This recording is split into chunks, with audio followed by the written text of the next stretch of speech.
नमस्कार दोस्तों, मैं Anil Chaudhary target army channel के ऊपर आज आपके लिए लेकर आया हूं साइंस के 15 महत्वपूर्ण क्वेश्चन जो आगामी आर्मी भर्ती के लिए बहुत ही महत्वपूर्ण होने वाले हैं।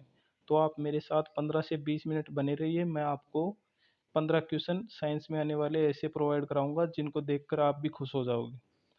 तो दोस्तों, यदि आप चैनल पे नए हो तो चैनल को लाइक, शेयर और सब्सक्राइब ज़रूर करें और साथ ही साथ बेल आइकन को भी प्रेस कर दें ताकि आगामी जो भी नई वीडियो आएगी उसकी नोटिफिकेशन आपके पास आ सके। तो चलिए दोस्तों, हम पहले क्वेश्चन पे चलते हैं। पहला क्वेश्चन है कि तांबा तथा जस्ता मिश्रण है, यानी कि तांबा और जस्ता किस धातु का मिश्रण है। तो आपको पता होगा कि पित्तल का मिश्रण है। पित्तल जो धातु होती है ना, उसका मिश्रण है तांबा और जस्ता। तो इसकी एक ट्रिक भी होती है कि पित्तल, क्वेश्चन आता है कि पित्तल किस धातु का मिश्रण है।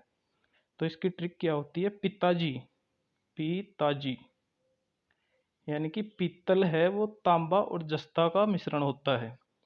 तो आपको पता चल गया होगा पहले क्वेश्चन का आंसर कि तांबा और जस्ता पित्तल का मिश्रण है। ठीक है दोस्तों, तो अपन नेक्स्ट क्वेश्चन पे चलते हैं। नेक्स्ट क्वेश्चन है अपना, डीएनए संश्लेषण का प्रतिपादन किसने किया था। तो दोस्तों, इसका प्रतिपादन आपको बताना होगा किसने किया था। इसका प्रतिपादन अपन ने किया था, कार्ल बर्ग ने किया था। कार्ल बर्ग नामक एक वैज्ञानिक था, उसने डीएनए संश्लेषण का प्रतिपादन किया था। ठीक है दोस्तों, नेक्स्ट क्वेश्चन पे चलते हैं अपन।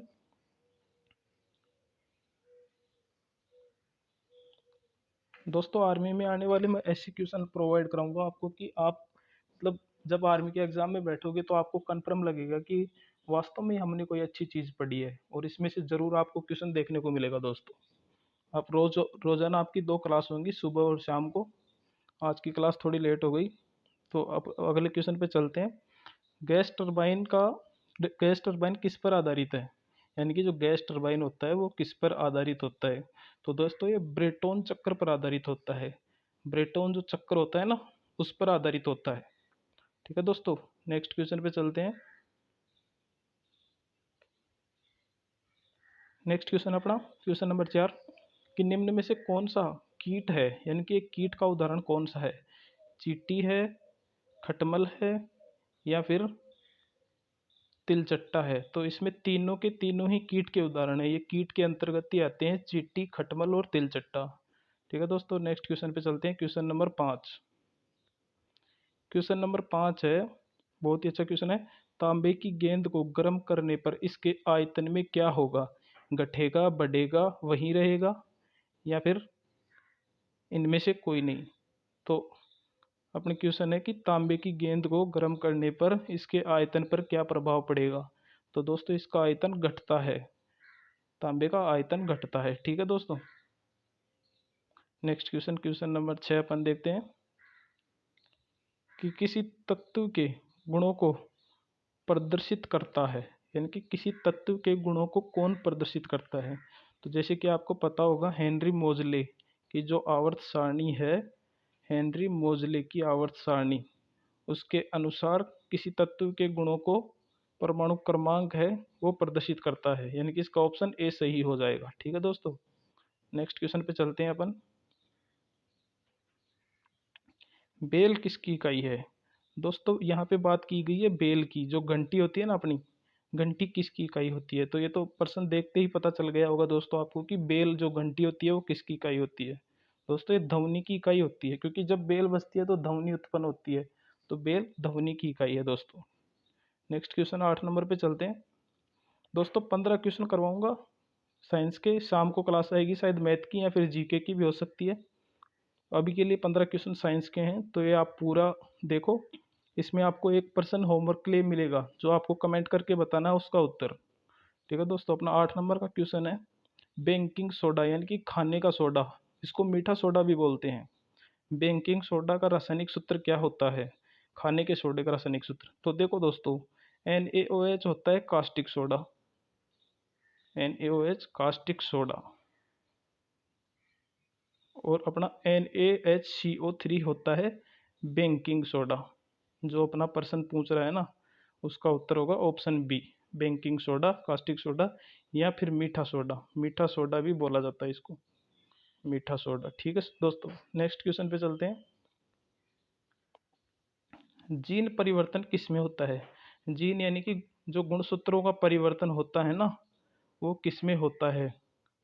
गुणसूत्रों का परिवर्तन किस में होता है? गुणसूत्रों का परिवर्तन दोस्तों डीएनए में होता है। आपको पता होना चाहिए कि जीन परिवर्तन डीएनए में होता है। नेक्स्ट क्वेश्चन 10 नंबर पे चलते हैं दोस्तों। नेक्स्ट क्वेश्चन 10 नंबर अपना, 1 सेकंड में पेंडुलम का समय आवर्तकाल कितना होता है? दोस्तों पेंडुलम होता क्या है पता है आपको? पेंडुलम जैसे अपने पास कोई दीवार घड़ी होती है, दीवार घड़ी में कभी कभी आपने देखा होगा कि एक ऐसे कुछ लटका होता है और ऐसे कुछ बना होता है। तो उसके अंदर जो ये घूमने वाली घंटी होती है ना, कभी इधर जाती है कभी इधर जाती है, तो इसको पेंडुलम बोला जाता है। तो ये 1 सेकंड, मतलब इसका आवर्तकाल होता है 1 सेकंड में 2 बार। 1 सेकंड में एक और दो, ये 2 बार होती है 1 सेकंड के अंदर पेंडुलम का आवर्तकाल, मतलब आना और जाना। 1 सेकंड में 2 बार, मतलब 2 सेकंड इसका उत्तर हो जाएगा। नेक्स्ट क्वेश्चन पे चलते हैं दोस्तों 11 नंबर पे, पहाड़ों पर पानी किस तापमान पर उबलने लगता है? दोस्तों ये क्वेश्चन बहुत इजी है, तो ये क्वेश्चन मैं आपको आज HW के लिए देता हूँ। इसका उत्तर आप मुझे कमेंट करके बताना। HW के लिए, होमवर्क के लिए, तो आप इसका उत्तर मुझे कमेंट बॉक्स में बताना कि इसका उत्तर क्या होगा। ठीक है दोस्तों, नेक्स्ट क्वेश्चन पे चलता है। नेक्स्ट क्वेश्चन है दोस्तों अपना, प्रोटीन बनाने के लिए कितने प्रकार के एमिनो अम्ल आवश्यक होते हैं? जो प्रोटीन बनाने के लिए जो एमिनो अम्ल की आवश्यकता होती है वो कितने प्रकार के होते हैं जो अपने शरीर में बनते हैं? तो ये 20 प्रकार के एमिनो अम्ल होते हैं दोस्तों। जो प्रोटीन का पाचन अपना ट्रिप्सिन पेप्सिन एंजाइम है ना, ट्रिप्सिन या पेप्सिन,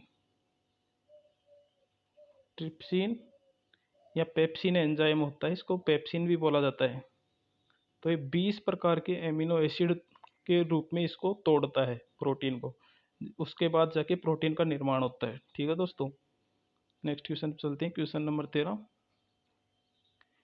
कार्बोरेटर इंजन किस में होता है? जो कार्बोरेटर इंजन होता है ना, वो किस में होता है? पेट्रोल इंजन में होता है, भाप इंजन में होता है, डीजल में, या इनमें से कोई नहीं? तो दोस्तों आपको बताना है कि जो कार्बोरेटर किस इंजन में होता है। जो कार्बोरेटर लगा होता है ना इंजन को ठंडा करने वाला, वो किस में लगा होता है? तो दोस्तों वो पेट्रोल इंजन में लगा होता है। सॉरी दोस्तों, पेट्रोल इंजन में कार्बोरेटर लगा होता है, डीजल इंजन में कार्बोरेटर नहीं आता दोस्तों, कूलेंट आता है डीजल इंजन में। ठीक है दोस्तों, नेक्स्ट क्वेश्चन पे चलते हैं। 14 नंबर क्वेश्चन, चुंबकीय क्षेत्र की माप की इकाई क्या है? जो चुंबक का क्षेत्र होता है उसकी माप की इकाई क्या होती है? तो उसकी माप की इकाई आपको ऑप्शन देखते ही पता चल रहा होगा कि टेस्ला होती है। टेस्ला चुंबकीय क्षेत्र की माप की इकाई होती है।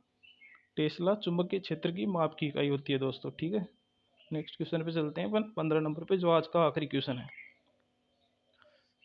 प्रकाश की चाल को सर्वप्रथम मापने वाला वैज्ञानिक कौन था? प्रकाश की जो चाल है उसको सर्वप्रथम किस वैज्ञानिक ने माना था? तो गैलीलियो ने तो जड़त्व का नियम दिया था, आपको पता होगा। न्यूटन ने गति के नियम दिए थे, साथ ही न्यूटन के प्रथम नियम को जड़त्व का नियम कहते हैं।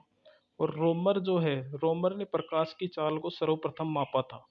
इसने 3 × 10⁸ मीटर पर सेकंड के हिसाब से कुछ चाल बताई थी प्रकाश की। ठीक है दोस्तों, तो आज के ये 15 क्वेश्चन हो गए हैं और आपको बताना है कि आपका स्कोर कितना हुआ।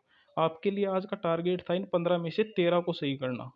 13 या 13 प्लस को जो भी सही करेगा वो बंदा ऐसे मान लो तैयारी में है, और दोस्तों वो सिलेक्शन के दायरे में कन्फर्म है। जो 13 प्लस का सही आंसर देगा ना, तो ऐसे मान को चलो वो सिलेक्शन में बिल्कुल बना है। तो आप दोस्तों अपना कमेंट करके बताना अपना अपना स्कोर, कि आपका स्कोर कितना रहा, और अपना एक HW के लिए आपको वो दिया था क्वेश्चन, उसको भी बताना दोस्तों। ये वाला बताना कि इसका उत्तर क्या होगा, HW बताना इसका। ठीक है दोस्तों, कमेंट करके बताना। और शाम को मिलते हैं फिर जीके या मैथ की क्लास के साथ। ठीक है दोस्तों, और चैनल को लाइक शेयर और सब्सक्राइब जरूर कर देना, और बेल आइकन को भी जरूर दबा लेना, और अपने दोस्तों के साथ शेयर कर देना।